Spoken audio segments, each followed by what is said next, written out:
Hello and welcome to my channel Ancient Vedic Astrology. I am your astro friend ज्योतिष गुरु श्री इंद्रजीत। दोस्तों, आज हम लोग डिस्कस करेंगे राहु का द्वादशवां घर में होने का फल। राहु इन 12th हाउस। राहु आपके द्वादश घर में कैसा फल देंगे? द्वादश भाव कैसा होता है दोस्तों? 12th हाउस होता है आपका सॉलिट्यूड का, अकेलापन का। द्वादश घर होता है इन्वेस्टमेंट का, बिजनेस में इन्वेस्टमेंट का, आपके व्यय का, लॉस का। द्वादश घर होता है पर्दे के पीछे का काम, बिहाइंड द स्क्रीन, यानी षड्यंत्र, कॉन्स्पिरेसी। द्वादश घर हॉस्पिटलाइजेशन का होता है। द्वादश का जो हाउस है वो मोक्ष का भी होता है। तो इतना कुछ है द्वादशवां घर में। वही 12th हाउस में बैठ के राहु आपके 12th हाउस में बैठ के आपको कैसा रिजल्ट देगा, आज हम लोग वही डिस्कस करेंगे दोस्तों। 12th हाउस में जब राहु बैठा है तो राहु का दृष्टि यानी एस्पेक्ट भी समझ लीजिए। राहु का दृष्टि आपके लग्न में पड़ेगा, अष्टम भाव में पड़ेगा, 8th हाउस में पड़ेगा, आपके चौथे घर में भी राहु का दृष्टि पड़ेगा लग्न के रिस्पेक्ट में। तो चौथा घर पीड़ित हो गया, अष्टम भाव 8th हाउस पीड़ित हो गया, लग्न में भी राहु का दृष्टि है।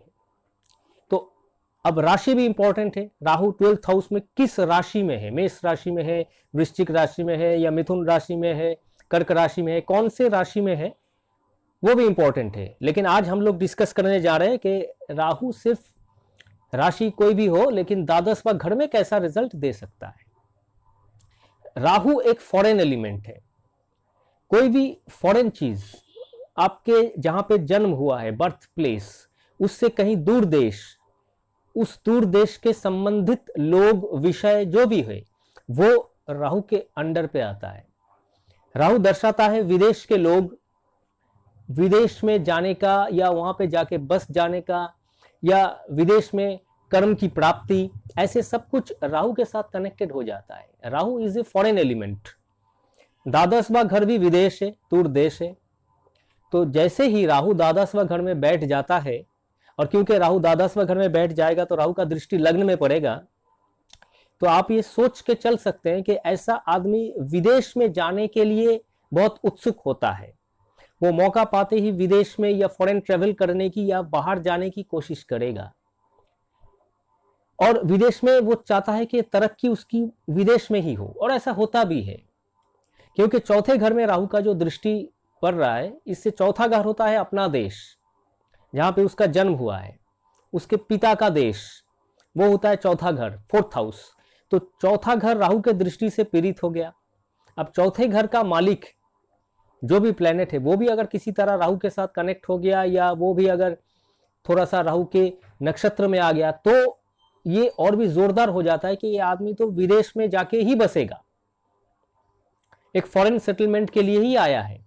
उसका तरक्की, जो भी कर्म की प्राप्ति या इनकम जो भी है वो सब विदेश में ही होगा, वो विदेश में सेटल हो जाएगा। लेकिन इसके साथ साथ आपको ये देखना पड़ेगा कि राहु द्वादशवां घर में शुभ है या अशुभ है। शुभ या अशुभ निकालना इतना आसान नहीं है। राहु द्वादशवां घर में किस प्लेनेट के नक्षत्र में है वो भी इंपॉर्टेंट हो जाता है। लेकिन इतना कुछ डिटेल्स छोड़ के आज हम लोग डिस्कस करेंगे राहु द्वादशवां घर में आपको किस तरीके का रिजल्ट देगा। सबसे पहले ये जान लेते हैं कि द्वादशवां घर में अगर राहु होता है तो वो इंसान को बहुत मेहनती बनाता है, वो बहुत परिश्रमी होता है। लेकिन इतना मेहनत करने के बावजूद उसको उस तरीके से रिजल्ट नहीं आता है, उसको फल की प्राप्ति नहीं होता है, वो फ्रस्ट्रेटेड हो जाता है। वो देखता है उससे कहीं कम टैलेंटेड लोग जिंदगी में आगे बढ़ जाते हैं, कामयाब हो जाते हैं, लेकिन वो इतना मेहनत कर रहा है, इतना परिश्रमी है, फिर भी उसको उसका मेहनत का फल नहीं मिल रहा है। ये होता है राहु का द्वादशवां घर में होने का रिजल्ट। ये होगा ही। राहु द्वादशवां घर में होने से उसका प्रेम संबंधित विषय में धोखा खा जाने का एक चांसेस होता है। यानी जिससे भी उसका लव अफेयर है या वो बनाने की कोशिश कर रहा है, वो उसको धोखा दे सकता है। उसको इस मामले में सतर्क होना चाहिए। और फ्रेंड्स या दोस्त भी आप कह सकते हैं कि जिन लोगों के चार्ट में ऐसे पाए जाते हैं, तो दोस्त के साथ भी इन लोगों का कुछ खास रिश्ता नहीं बनता है और दोस्त भी उतना डिपेंडेबल नहीं होते हैं। द्वादशवां घर होता है कुछ सर्विस ओरिएंटेड प्रोफेशन, जिसमें आपको पब्लिक को डायरेक्ट कुछ सर्विस देना पड़ेगा, जैसे लॉयर्स हो गया, डॉक्टर्स हो गए, nursing taking care of others, nursing हो गया, डॉक्टर्स हो गए, lawyers, social worker, detective department, है ना। तो इस तरीके का जो काम है, टीचर भी हो सकते हैं, टीचर भी डायरेक्टली सर्विस देते हैं, टीचर्स। तो इस तरीके का काम जिसमें वो पब्लिक को डायरेक्टली कोई सर्विस देगा, ऐसे काम इन लोगों को सूट करता है। कोई और काम भी वो लोग कर सकते हैं, लेकिन ऐसा काम सूट करता है। द्वादशवां घर जनरली आपको मोक्ष की ओर ले जाने की कोशिश करता है। राहु अगर द्वादशवां घर में शुभ है, राहु एक मेटेरियलिस्टिक प्लैनेट है, राहु चीटर है। राहु द्वादशवां घर में आपको एक हायर एम्बिशन देता है, शायद वो एम्बिशन कभी पूरी ही ना हो, क्योंकि द्वादशवां घर होता है ड्रीम्स, सपना। जो सपना आप देखते हैं, ऐसे लोग दिन में भी सपने देख सकते हैं, अपने आप में बात करते हैं। द्वादशवां घर होता है आपके हायर एम्बिशंस का। राहु वहां पे आपको एक बहुत हायर एम्बिशंस देता है तरक्की करने के लिए, कि तुमको आगे बढ़ना है और भी बहुत कुछ करना है। लेकिन इसके प्रॉब्लम यही है कि हकीकत क्या है, क्या वो इंसान इतना कुछ अपने जिंदगी में अचीव कर सकता है? क्या उसका जो आसपास का माहौल है ये उसको सपोर्ट दे सकता है इतना कुछ अचीव करने के लिए? ये वो नहीं सोच पाता है उस वक्त। कम से कम उसका जो सपना है, सपना होना ही चाहिए, क्योंकि तरक्की करना और आगे बढ़ना ये तो सबका हक है, लेकिन राहु उसको ऐसा एम्बिशन दे देता है जो शायद फुलफिल करना ही मुश्किल है। और ऐसा अगर ना हो, वो अगर कामयाब नहीं होता है तो बहुत ज़्यादा फ्रस्ट्रेटेड हो जाता है। ऐसे बहुत चार्ट्स में पाए जाते हैं कि बहुत कामयाब लोग भी पाए जाते हैं, राहु द्वादशवां घर में है और वो कामयाब भी हुए हैं। ऐसे लोग नॉर्मली जो जो प्रोफेशन मैंने बताया उसके साथ लिंक्ड कोई ना कोई काम करते हैं। अब राहु द्वादशवां घर में अगर किसी और प्लैनेट के साथ है, शुक्र हो गया, चंद्रमा हो गया, मंगल हो गया, तो ऐसे किसी प्लैनेट के साथ है, शनि हो गया, तो ऐसे केसेस में रिजल्ट तो फेरबदल होंगे। लेकिन राहु अगर किसी हार्ड प्लैनेट्स यानी शनि के साथ हो या मंगल के साथ हो, ऐसे प्लैनेट के साथ हो, तो रिजल्ट काफी ज्यादा खराब ही होते हैं दोस्तों। लाल किताब के अनुसार राहु का द्वादशवें घर में होने से, राहु का द्वादशवां घर में होने से इंसान कभी कभी इतना ज्यादा फ्रस्ट्रेटेड हो जाता है कि वो सुसाइडल एटीट्यूड भी उसमें आ जाता है। राहु द्वादशवां घर में होने का फल, अगर राहु किसी शुभ प्लैनेट के साथ कनेक्टेड हो, जैसे मान लीजिए चंद्रमा के साथ हो या शुक्र के साथ हो, शुक्र की दृष्टि राहु पे पड़ रहा हो, या राहु शुक्र के साथ है या चंद्रमा के साथ है या बृहस्पति के साथ है, ऐसे केसेस में ये जो अशुभ फल होते हैं वो थोड़ा नियंत्रित हो जाते हैं। अशुभ फल होते नहीं ऐसी बात नहीं है, होते हैं, लेकिन वो थोड़ा नियंत्रण में रहते हैं। ऐसे लोग डे ड्रीमर होते हैं, सपना बहुत देखते हैं, लेकिन उस सपने को कैसे कामयाब बनाया जाए ये सोच नहीं पाते हैं, या उनको रास्ता ही नहीं मिलता है।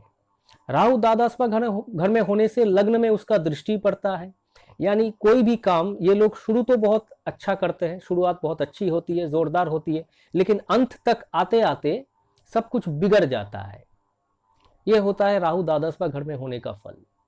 द्वादशवां घर आपके आंखों की रोशनी होती है। राहु द्वादशवां घर में होने से आंखों के दाहिना या बाएं कोई भी आंख हो, इसमें कोई कट की निशान होती है आंखों के साइड में, या आंखों में कोई प्रॉब्लम हो सकती है, आंखों में कोई प्रॉब्लम या कट का निशान होता है। द्वादशवां घर होता है आपके पैर के नीचे, पद की नीचे का जो हिस्सा है, यानी फुट जिसको कहते हैं, तो उसमें कोई स्किन डिजीज हो सकता है, स्किन ओरिएंटेड डिजीज, रैशेस वगैरह, इस तरीके का कुछ स्किन प्रॉब्लम पैर के नीचे। तो ये सब कुछ हो सकता है राहु का द्वादशवां घर में होने का फल में। तो क्या कुछ भी अच्छा नहीं है? अच्छा कुछ जरूर दे सकता है, depending upon the strength of the chart. लग्न कितना मजबूत है, लग्न का स्वामी कितना मजबूत है। आपको एक एग्जाम्पल बताएं, स्वामी विवेकानंद, उनके चार्ट में भी राहु द्वादशवां घर में मौजूद है। अकॉर्डिंग टू डेटा उनका लग्न धनु लग्न पाया जाता है और राहु वृश्चिक राशि में द्वादशवां घर में बैठा है। वो तो महापुरुष है। तो उनकी चार्ट की डिटेल्स, कैसे क्या रिजल्ट क्यों हुआ, वो सब कुछ किसी और दिन डिस्कस करेंगे। लेकिन उनके जिंदगी को भी आप अगर देखें, वो फॉरेन में बहुत बार गए हैं, एक प्रीचर थे, डायरेक्टली सोशल वर्क भी करते थे और सोशल सर्विस ही दिया है उन्होंने, इंसान के लिए ही काम किया है। राहु द्वादशवां घर में है, सोशल सर्विस। राहु द्वादशवां घर में होते हैं तो ऐसे लोग डायरेक्टली पब्लिक को सर्विस ओरिएंटेड कुछ काम करने में माहिर होते हैं या उनको कामयाबी हासिल होता है। राहु द्वादशवां घर में होने से विदेश में जाते हैं, वहां पे कुछ काम वगैरह करते हैं। तो ये सारा कुछ उनके जिंदगी में भी हुआ है। लेकिन इसके साथ ये भी याद रखना है कि एक ऐसा समय भी उनकी जिंदगी में गुजरा है कि एक एक पैसे के लिए उनका जिंदगी एकदम नरक बन गया था। यानी मेहनत बहुत कराता है, उसके रेस्पेक्ट में उतना रिजल्ट नहीं देता है, उतना कामयाबी नहीं देता है। अब इसका रेमेडी क्या है? लाल किताब के अनुसार इसका रेमेडी है कि आप जहाँ पे आपका किचन है, घर का जो किचन है, यहाँ पे खाना बनाया जाता है, आप वहाँ पे बैठ के खाना खाइए, जमीन पे बैठ के खाना खाइए। इससे राहु का द्वादशवां घर में होने का अशुभ फल थोड़ा कम हो जाता है। और सूखा जो नारियल होता है, सूखा नारियल, वो आप दिन में किसी शनिवार के दिन के टाइम पे आप प्रवाहित जल में या नदी में विसर्जित कर दीजिए, शनिवार के दिन। तो ऐसा करने से राहु का द्वादशवां घर में होने का फल यानी अशुभ फल थोड़ा कम हो जाते हैं। तो ये मैंने ओवरऑल एक डिस्कस किया राहु का द्वादशवां घर में होने का फल। लेकिन आप ये सोच सकते हैं कि राहु अगर द्वादशवां घर में है उसके चार्ट में तो क्यों है? उसके ही किसी कर्म के कारण होंगे। तो आप इस तरीके से सोच सकते हैं, द्वादशवां घर होता है आपका व्यय का, दान का। कुछ लोग बहुत बड़ा दानवीर होते हैं, दान कर देते हैं, सब कुछ दान कर देते हैं। अब राहु द्वादशवां घर में बैठा है और राहु क्या है? चीटिंग है, चीट करने वाला। तो ऐसा हो सकता है, द्वादशवां घर आपके पास्ट लाइफ के साथ भी रिलेटेड है, तो ऐसा इंसान हो सकता है अपने पास्ट लाइफ में दान करने के समय पे या दान करने के छल पे किसी को ठग लिया हो, किसी को चीट किया हो अपने पास्ट लाइफ में। यानी दान करना नहीं चाहता था या दान करना एक उसका तरीका था, उसके बदले में उसने किसी को चीट किया है, ठग लिया है, प्रताड़ित किया है। इसके चलते हुए उसके बर्थ चार्ट में राहु द्वादशवां घर में बैठा है। और ये द्वादशवां घर है किसका, वो भी तो समझना पड़ेगा। राशि चक्र का द्वादशवां घर है मीन राशि, यानी बृहस्पति का घर है, गुरु का घर है। तो उस बृहस्पति के घर में राहु जाके द्वादशवां घर में बैठा है। यानी गुरु का जो एक्चुअल रूप है, धर्म का रूप है, अच्छा रूप है, उसमें राहु जाके चीट कर रहा है, उसको प्रताड़ित कर रहा है। तो वो गुरु के रूप में किसी को प्रताड़ित किया था, एज ए टीचर और एज ए गुरु उसने किसी को ठग लिया था। इसीलिए इसी जन्म में उसको गुरु बन के आना है, सही मार्गदर्शक बनना है और लोगों को सिखाना है, सर्विस देना है। ऐसा भी इसका मतलब हो सकता है। ये मेरा मानना है अकॉर्डिंग टू क्लासिकल टेक्स्ट्स। अब आप लोग आपके जान पहचान के लोगों का चार्ट में देखिएगा राहु द्वादशवां घर में कैसा रिजल्ट उनकी जिंदगी में दिया है और मैच कीजिएगा। जो मैंने आज डिस्कस किया ये मेरा निजी एक्सपीरियंस है, बहुत सारा चार्ट को देखने के बाद। आशा रखते हैं वीडियो आप लोगों को ज़रूर पसंद आया, नया कुछ सीखने को मिला। अगर पसंद आया एक लाइक जरूर दीजिएगा दोस्तों। तो फिर मिलेंगे एक नए वीडियो में कुछ नए जानकारी के साथ। तब तक के लिए धन्यवाद।